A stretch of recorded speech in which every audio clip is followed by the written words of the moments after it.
Shalom teman-teman semuanya, selamat malam, selamat menjelang malam bagi kita semuanya. Terima kasih untuk teman-teman yang udah bisa hadir pada kebaktian kita pada malam hari ini, walaupun dalam keadaan masih menggunakan media Zoom.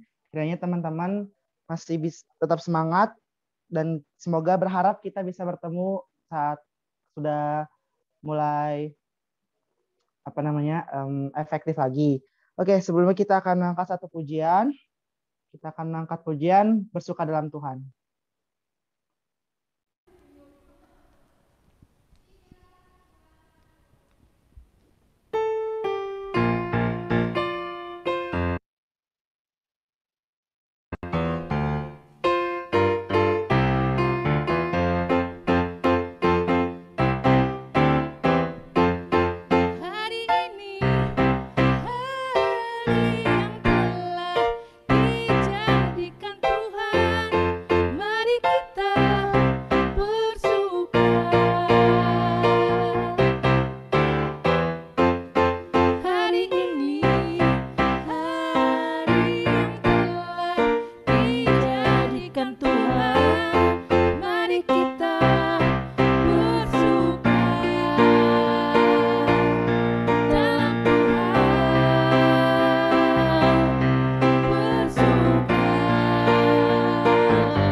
Mari teman-teman kita bersatu dalam doa. Puji dan syukur untuk kasih berkat-Mu pada hari ini Tuhan Yesus. Terima kasih untuk memberikan kami kesehatan. Terima kasih juga telah memberikan kami banyak berkat daripada Engkau saja. Dan terima kasih juga telah menjaga kami dalam melakukan aktivitas-aktivitas kami dari pagi hari, siang hari, hingga malam hari ini Tuhan Yesus. Tuhan, pada malam hari ini kami akan memulai kebaktian kami.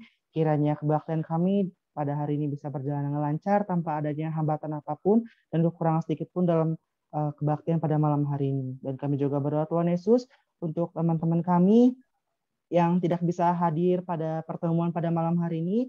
Kiranya Engkau mengetuk pintu hatinya Tuhan Yesus agar dapat bertemu kembali bersekutu dengan Engkau di minggu yang akan datang ya Tuhan Yesus. Terima kasih Tuhan Yesus. Amin. Amin. Oke, kita akan sebelum memulai pembacaan kita firman kita pada malam hari ini, kita akan mengangkat satu pujian, satu hal yang kurindukan.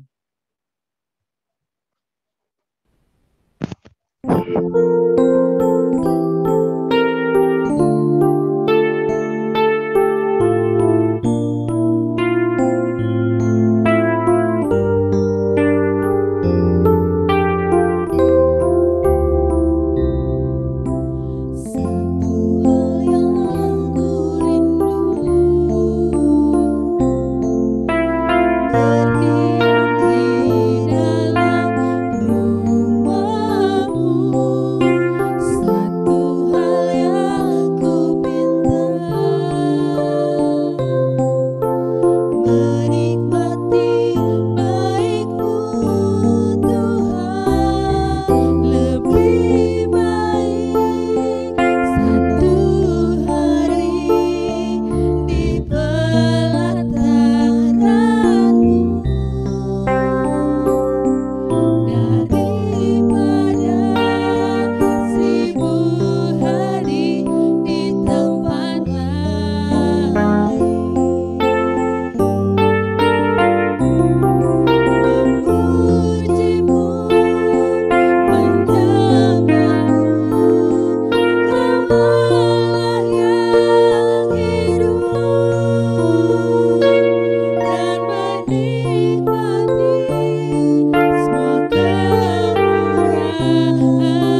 Dipersilakan Bapak Pendeta Erik. Ya, mari kita bersama kita berdoa. Bapa dalam sorga, kami hadir di hadapan hadirat-Mu. Sungguh kami mau mendengarkan firman-Mu. Biarlah firman itu boleh kami jadikan sebagai tuntunan dalam hidup kami. Tuhan yang mengurapi kami semua dan juga yang mengurapi hamba-Mu untuk melayankan firman. Karena itu Bapa di sorga, berfirmanlah, kami siap untuk mendengarkan. Amin. Saudara, kita akan bersama membaca dari kitab Yehezkiel pasal 30. Yehezkiel pasal 30 ayat 1 sampai dengan ayatnya yang kelima. Yehezkiel pasal 30 ayat 1 sampai dengan ayatnya yang kelima. Sudah nemu Yehezkiel pasal 30 ayat 1 sampai dengan 5, Lembaga Alkitab di sini memberikan judul Hukuman Tuhan atas Mesir. Begini katanya. Datanglah firman Tuhan kepadaku. Hai anak manusia, bernubuatlah dan katakanlah. Beginilah firman Tuhan. Merataplah. Aduh, hari itu. Hari itu sudah dekat, hari Tuhan sudah dekat, hari dengan awan gelap itu adalah saat bangsa-bangsa. Pedang datang atas Mesir dan Ethiopia akan gemetar pada saat berebahan orang-orang yang mati terbunuh di Mesir. Dan kekayaannya dilarikan dan dasar-dasarnya terbongkar. Orang Ethiopia, Put, Lud, seluruh tanah Arab, Libya dan orang-orang dari negeri yang bersekutu dengan mereka akan mati rebah oleh pedang bersama mereka. Setelah demikian pembacaan Alkitab, berbahagia mereka yang mendengarkan firman Tuhan dan memelihara dalam hidupnya. Haleluya. Saudara yang kekasih di dalam Tuhan, pernah enggak kamu ketika tidak mandi, lalu kemudian ibumu atau bapakmu mengancam? Awas loh ya, kalau enggak mandi, cepat mandi. Kalau enggak mandi, mama cubit nih. Ya, pernah enggak kamu lalu kemudian diancam juga disuruh belajar? Ayo cepat belajar. Ayo jangan main nonton TV mulu, jangan main game terus. Ayo sekarang belajar. Ada PR-mu, kerjakan. Awas loh ya, kalau enggak dikerjakan mama cubit ya.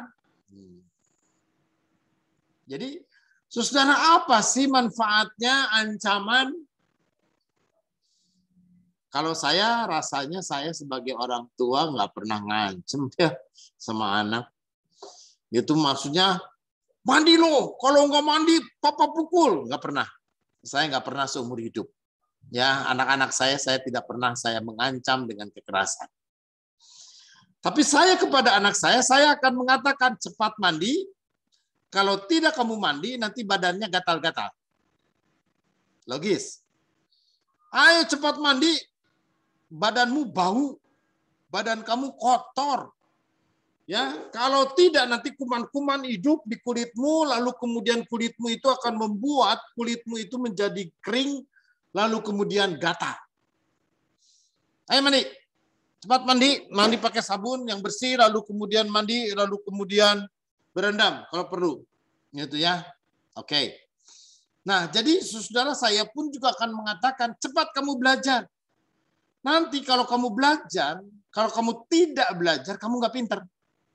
Kalau besok ada ulangan, lalu kemudian kamu tidak belajar, kamu tidak bisa mengerjakan PR-mu atau tidak bisa mengerjakan ulanganmu, maka nilai ulanganmu itu akan sangat jelek. Ya, dan kamu bisa nggak naik kelas. Ada logika yang dibangun sehingga orang itu, anak itu bukan hanya sekedar takut. Anak itu tidak ditakut-takuti, jangan ditakut-takuti. Awas lu ya main di luar nanti ada gendruwo. Padahal gendruwonya yang ngomong. Nah, itu yang awas loh nanti ada kuntilanak. Padahal kuntilanaknya yang ngomong. Nah, saudara, maka apa yang dikatakan dalam bagian Alkitab yang kita baca pada saat ini? Bagian Alkitab yang kita baca ini pun juga di mana Tuhan menyuruh Nabi Yehezkiel untuk bernubuat. Tuhan menyuruh kepada Nabi Yehezkiel untuk mengatakan kepada umat Israel. Ya, apa yang dikatakan oleh umat Israel, bahwa dikatakan kepada umat Israel bahwa umat Israel di tengah-tengah situasi hidup, di tengah-tengah setiap masalah, di tengah-tengah setiap problem, di tengah-tengah setiap kesulitan yang mereka hadapi, mereka harus mengandalkan Tuhan. Mereka harus sungguh-sungguh lalu berdoa dan kepada Tuhan, lalu kemudian mengandalkan kuasa dan kekuatan Tuhan. Karena itu saudara, orang nggak boleh mengandalkan kekuatan lain. Orang tidak boleh lalu kemudian mengandalkan kekuasaan yang lain. Saudara, pada masa itu, pada waktu kitab Yehezkiel ini dibuat, itu umat Israel itu sedang terancam oleh kekuatan Asyur. Jadi kekuatan Asyur, kekuatan Babilonia itu begitu nyata pada waktu itu, ya katakanlah sekitar 1000 atau 2000 tahun sebelum Masehi ya. Nah, kitab Yehezkiel ini itu antara 1000 sampai 2000 tahun sebelum Masehi ini, bangsa Israel itu sudah mulai terdesak, kekuatannya kalah oleh bangsa Asyur.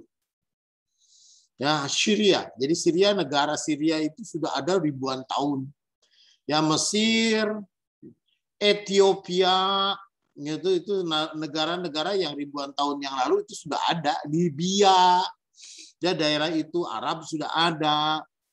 Nah, karena itu saudara, ketika itu lalu kemudian kekuatan Syria itu pun juga begitu nyata dan mereka pasti kalah. Mereka pasti kalah. Dan kekuatan Syria itu bukan main besarnya. Lalu apa yang dilakukan oleh raja-raja Israel? Gitu ya, apa yang dilakukan oleh raja-raja Samaria? Mereka mencari dukungan kepada negara yang kuat, yaitu Mesir. Mereka mencari dukungan kepada orang-orang Arab yang ada di sekitar mereka, orang Arab, orang Libya, gitu kan.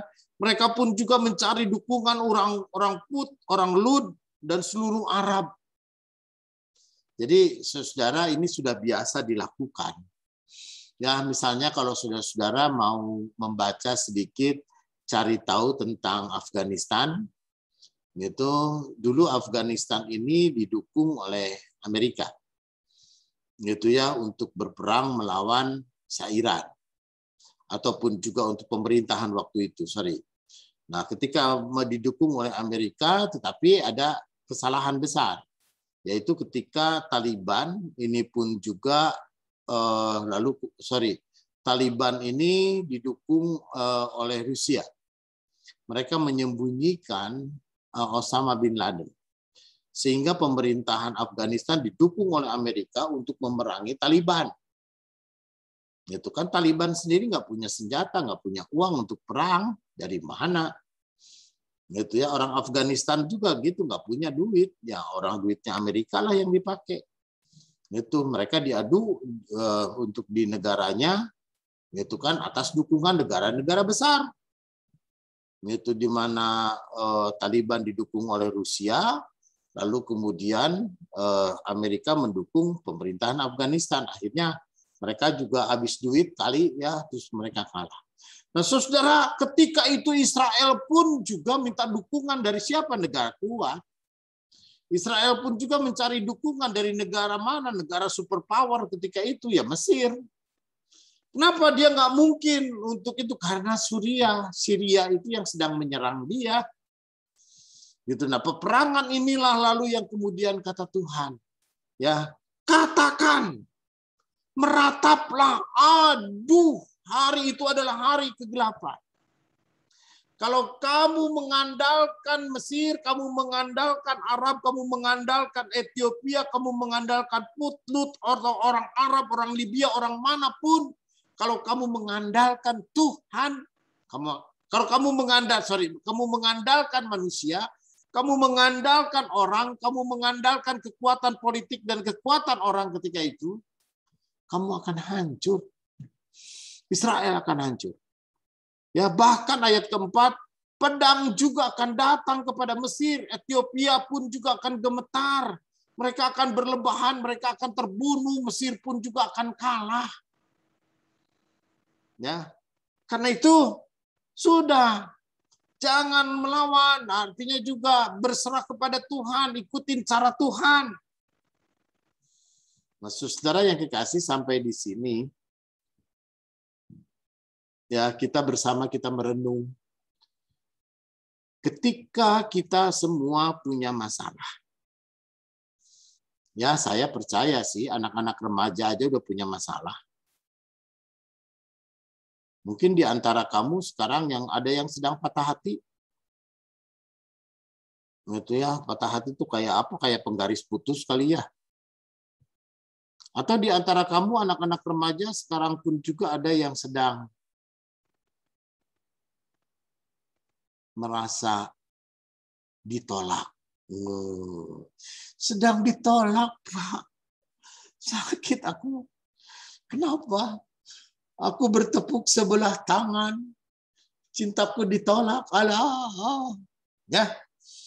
Saudara, atau mungkin di antara kamu pada saat ini pun juga ada yang sedang merasa kecewa dan kecil hati karena mama marah-marah. Itu. Atau di antara kamu pun juga ada yang sedang merasa kecil hati dan sakit hati karena dimarahin sama bapaknya. Atau kamu pun juga sekarang ada yang sedang merasa gagal. Wah, nilai ulangannya tidak seperti yang diharapkan. Nilai hasil ujian tidak seperti yang kita harapkan. Kamu pun juga pada saat ini mungkin kamu sedang berjuang. Ya, wah, dengan cita-cita, dengan harapan, tapi ya kekecewaan kok terjadi. Ya, setiap orang punya masalahnya. Anak remaja saya paham juga kamu punya masalah. Itu ya, masalah dengan ukuranmu, masalah dengan bebanmu. Ketika kamu dibully, itu pun juga menjadi problem. Mungkin ketika kamu pun juga diperlakukan sama teman-teman, ya, kamu mengalami perundungan, kamu mengalami ejekan, kamu sedang mengalami tekanan dari teman-teman kamu merasa kecil hati. Saudara yang kekasih di dalam Tuhan, what's the problem? Apa masalah kamu dan persoalan-persoalan yang kamu hadapi? Saudara, kamu mau mengandalkan siapa? Mau mengandalkan bapamu? Enggak lah, kamu akan diejek, semakin diejek. Mengandalkan ibumu, kamu mau mengandalkan temanmu, kamu mau mengandalkan gurumu, kamu mau mengandalkan siapa? Ada banyak hal yang kamu tidak bisa andalkan. Kamu mau cerita kepada siapa? Tidak jarang kita pun juga nggak mau cerita kepada siapa-siapa. Tapi kamu belajar memikirkan dan memendam banyak persoalan. Ya, umur-umur seperti kamu remaja, kamu tidak jarang kamu menyimpan persoalan, kamu menyimpan sakit hatimu, kamu menyimpan luka batinmu, kamu menyimpan banyak sekali ya perasaan-perasaan yang menyakiti dan mengecewakan dalam hidupmu. Saudara, kita mau mengandalkan siapa di tengah-tengah situasi-situasi yang begitu membuat kita menjadi sedih, membuat kita khawatir, membuat kita tertekan, membuat kita pun juga tidak kehilangan sejahtera kita. Masa remaja kita pun juga mungkin kita pun juga diwarnai dengan berbagai macam luka batin. Saudara, maka pada saat ini melalui firman Tuhan kita diajar. Jangan pernah kita mengandalkan orang. Jangan kita mengandalkan siapapun. Kenapa, saudara? Orang nggak bisa diharapkan. Ya, kamu mau cerita sama teman tentang curhatanmu, malah curhatanmu nanti menyebar. Ya, di mana-mana. Teman kamu tuh ember, nggak bisa dipercaya. Itu ya, teman kamu ini ya, memang kamu yakin temanmu ini bisa dipercaya, bisa diajak ngomong, yakin? Ya, dia akan menjaga rahasiamu. Kamu yakin teman yang kamu sebut teman, sobat, sohib, entah siapa kok yang kamu percaya, yakin kamu? Ya, di depan kamu, di belakangnya, ya semua masalah kamu ceritain. Saudara, tidak jarang orang lalu kemudian ketika menyimpan masalah lalu diceritakan, gue mau cerita sama siapa? Gitu kan, takut, malu, saya cerita. Gitu. Tapi melalui firman Tuhan kita, saudara, mari kita bersama belajar mengandalkan Tuhan. Setiap masalahmu kamu ceritakan dalam doamu kepada Tuhan. Tuhanku Yesus. Kamu belajar mencurahkan semua isi hati dan perasaanmu hanya kepada Tuhan. Kesedihan-kesedihan mendalam dalam hatimu itu, kekecewaan yang dalam hatimu itu, nyatakanlah semuanya itu kepada Tuhan. Saudara, mengandalkan Tuhan adalah yang terbaik. Kenapa? Karena Tuhan tahu bagaimana dia mengatasi persoalan. Dia tahu bagaimana cara Tuhan untuk menyelesaikan semua masalahmu. Saudara, saya baru nonton sebuah film 3 hari yang lalu kali ya. 3 hari yang lalu, hari Senin malam saya nonton The Silent Operation. Itu operasi militer yang dilakukan, operasi senyap lah begitu ya sebut. Operasi senyap, operasi militer itu dilakukan dengan senyap. Oleh satu pasukan, satu kelompok kecil yang terdiri dari 11-12 orang, satu dengan komandannya. Dengan 12 orang ini dia melakukan operasi senyap dan masing-masing orang dengan keahliannya, masing-masing orang dengan kehebatannya sebagai tentara yang sangat terlatih dengan satu tujuan, yaitu kan menangkap atau membunuh Osama bin Laden. Saudara yang kekasih di dalam Tuhan, The Silent Operation ini tidak ada orang yang tahu dan tidak ada siapapun juga pejabat yang tahu selain daripada Panglima Tentara Amerika. Ini perintah langsung dari Panglima. Tanpa melalui jenjang kepada jenderal-jenderal di bawahnya. Enggak, langsung dari Panglima. Go, kerjakan. Ya, seperti Mission Impossible, kalau gagal ya jangan ngomong. Kalau berhasil diam-diam aja. Gitu. Nah, apa yang terjadi? Siapa orangnya, seperti apa kita tidak tahu, bagaimana mereka beroperasi melakukan, tetapi yang jelas lalu kemudian muncul di berita bahwa Osama bin Laden terbunuh. Nah, saudara yang kekasih di dalam Tuhan, apa yang saya mau katakan tentang cerita ini? Tuhan pun seringkali dia melakukan silent operation. Tuhan pun juga seringkali dia melakukan menolong kita itu melalui cara-cara Tuhan yang sangat senyap sekali. Kita tidak tahu cara Tuhan. Kita tidak mengerti bagaimana Tuhan bekerja. Kita pun juga susah untuk mendeteksi bagaimana cara Tuhan bekerja. Tetapi saudara yang kekasih di dalam Tuhan, bagaimana Tuhan bekerja, dia akan selalu menjadi nyata, dia akan menjadi sungguh-sungguh nyata ketika kita sungguh mengandalkan Tuhan. Ya, ketika kita sungguh-sungguh kita berdoa, ketika kita sungguh-sungguh kita minta Tuhan bekerja. Ketika kita pun juga dengan sungguh-sungguh kita berserah kepada Tuhan dan membiarkan Tuhan berkarya dalam hidup kita. Karena itu saudara yang kekasih di dalam Tuhan, melalui bagian Alkitab yang kita baca, Yehezkiel pada saat ini, dia mau mengatakan di bagian ujungnya, saudara, Tuhan tidak pernah mengancam. Ya, kita tidak punya Tuhan yang mengancam. Kita tidak punya Tuhan yang kemudian menakut-nakuti gitu loh. Tetapi apa yang Tuhan katakan pada saat ini adalah sebuah fakta.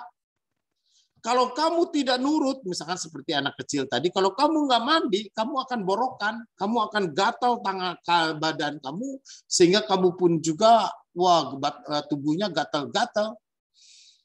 Kalau kamu pun juga tidak belajar, maka kamu akan kesulitan untuk ulangan besok, nilainya jelek dan kamu bisa nggak naik.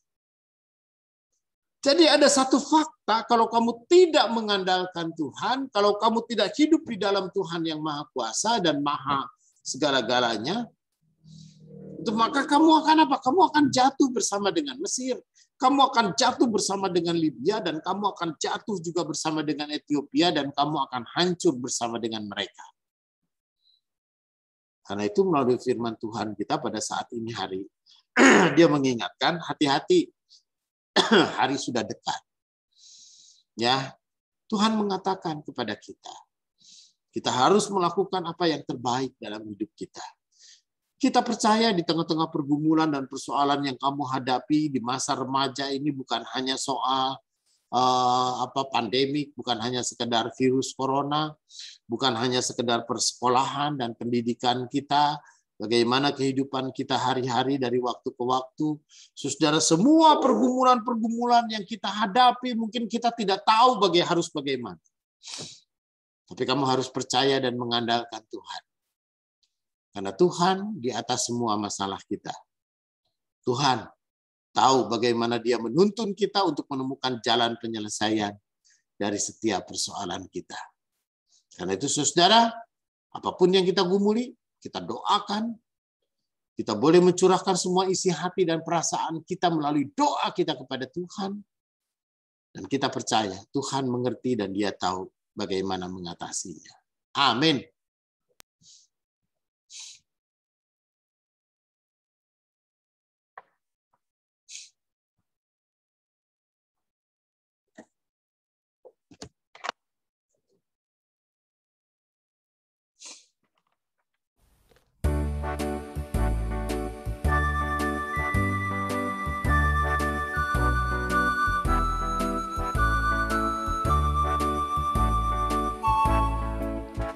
Betapa kita tidak bersyukur bertanah air kayangan subur, laut yang luas, gunung yang megah, menghijau padang, bukit dan lembah. Itu semua berkat karunia Allah yang agung Maha Kuasa. Itu semua berkat karunia Allah yang agung Maha Kuasa.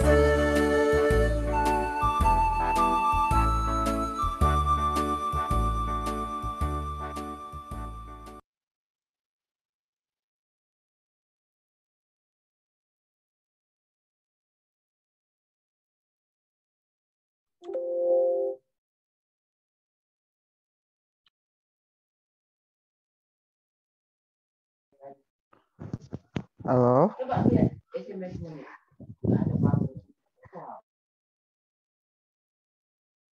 Maaf teman-teman, tadi agak kendala di sinyal. Tadi siapa liturgus yang gantiin aku? Makan vitamin kok, Pak. Belum ada Jo. Vitamin. Hah? Lanjut aja Jo. Lanjut ya. Oke, mari teman-teman. Kita doa syafaat. Ada yang ingin diberdoakan? Teman-teman?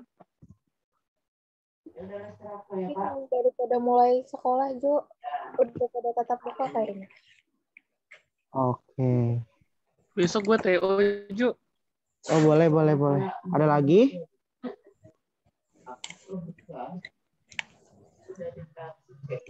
Itu aja? Oke, mari teman-teman kita bersatu di dalam doa. Selamat malam Bapak, selamat malam Roh Kudus, selamat malam Yesus. Terima kasih untuk berkat-Mu di malam hari ini. Kau telah menjaga dan membimbing kami di kebaktian pada malam hari ini. Kiranya setiap firman yang telah kami dengarkan bisa kami aplikasikan dalam kehidupan kami sehari-hari, di kehidupan masyarakat, lingkungan sekolah, maupun lingkungan keluarga ya Tuhan Yesus. Dan pada malam hari ini Tuhan Yesus kami akan memanjatkan doa syafaat kami. Pada malam hari ini kami berdoa untuk Bapak Pendeta Erik selaku pendeta di Jemaat GKP Fata Cakung. Kiranya Engkau memberkati dia selalu Tuhan Yesus dalam pelayanannya di dalam gereja maupun di luar gereja. Dan kiranya Engkau juga memberkati keluarganya Tuhan Yesus dari anak-anak dan istrinya. Berikanlah selalu mereka kesehatan dan lindungilah mereka dalam setiap pelayanan mereka di manapun mereka berada. Dan kami juga berdoa Tuhan Yesus untuk gereja kami GKP Fata Cakung yang sedang menjalankan masa renovasi tahap kedua. Kiranya renovasi pada tahap kedua pada hari ini bisa berjalan lancar ya Tuhan Yesus, dan kiranya setiap dana-dana yang telah terkumpul bisa membantu dalam renovasi gedung gereja kami ya Tuhan Yesus. Dan kami juga berdoa Tuhan Yesus untuk majelis-majelis di gereja GKP Fata Cakung, kiranya setiap program-program yang mereka rencanakan hanya untuk memuji dan memuliakan nama-Mu ya Tuhan Yesus. Dan kami juga berdoa Tuhan Yesus untuk koordinator pemuda remaja kami yaitu Bung Denny, kiranya Engkau berkati dia ya Tuhan Yesus dalam pelayanannya dimanapun dia berada, dan setiap pekerjaannya kiranya berjalan dengan lancar tanpa ada hambatan apapun. Dan setelah kami juga berdoa untuk anak istrinya, kiranya Engkau berkati ya Tuhan Yesus agar menjadi ibu yang baik untuk anaknya Tuhan Yesus, dan kiranya anak ibu ini dalam masa pertumbuhan kiranya bisa tumbuh dengan baik ya Tuhan Yesus. Dan kami juga berdoa Tuhan Yesus untuk pergumulan kami baik di rumah, di sekolah maupun di masyarakat. Kiranya Engkau menjaga kami dalam pergumulan kami agar kami bisa mengatasi setiap pergumulan kami hadapi ya Tuhan Yesus. Dan kami juga berdoa Tuhan Yesus untuk teman-teman kami yang sedang akan memasuki masa tryout. Kiranya Engkau menjaga dan lindungi dia ya Tuhan Yesus, bimbing dia Tuhan Yesus dalam masa tryout. Kiranya dia dapat menjalankan tryout dengan baik dan benar ya Tuhan Yesus, dan kiranya bisa menjawab soal dengan baik ya Tuhan Yesus. Dan kami juga berdoa Tuhan Yesus untuk teman-teman kami juga yang sedang akan memasuki masa sekolah ya Tuhan Yesus. Kiranya Engkau memberkati agar dia siap menghadapi masa sekolahnya ya Tuhan Yesus. Kiranya setiap rencana yang dia rancang kiranya bisa berjalan dengan lancar tanpa ada hambatan sedikit pun. Dan kami juga berdoa Tuhan Yesus untuk teman-teman kami yang sedang berkuliah, kiranya Engkau memberkati agar perkuliahannya dapat berjalan dengan lancar. Setiap rencana-rencana yang mereka bangun agar bisa terwujud untuk mewujudkan cita-cita mereka ya Tuhan Yesus. Dan kami juga berdoa Tuhan Yesus untuk teman-teman kami yang sedang mencari pekerjaan.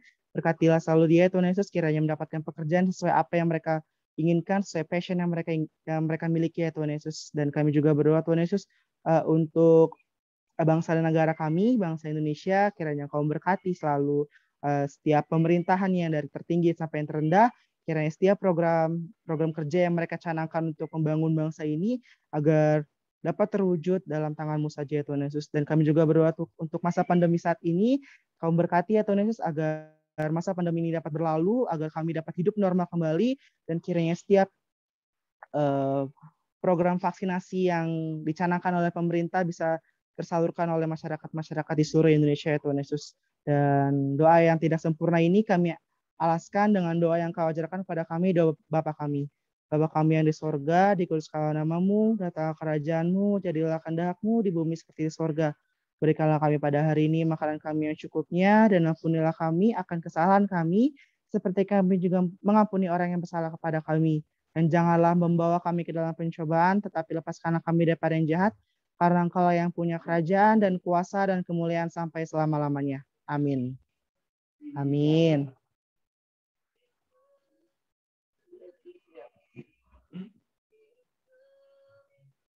Halo, teman-teman.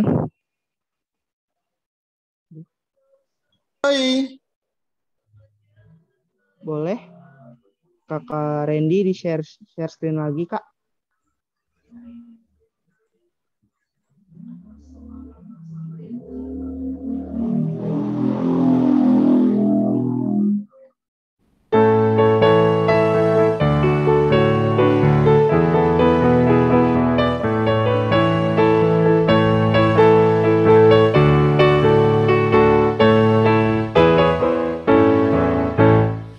Betapa baiknya Engkau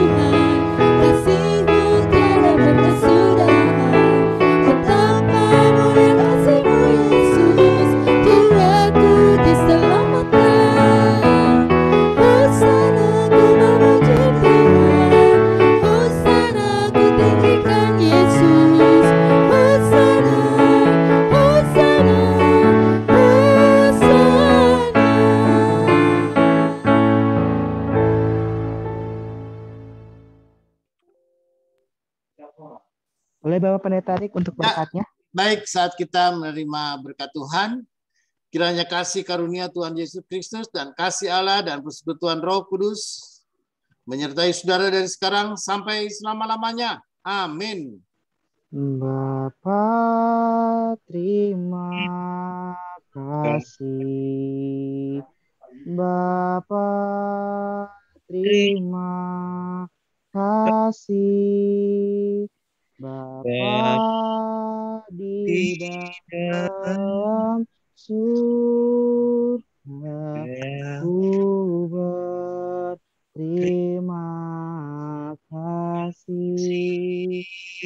Amin.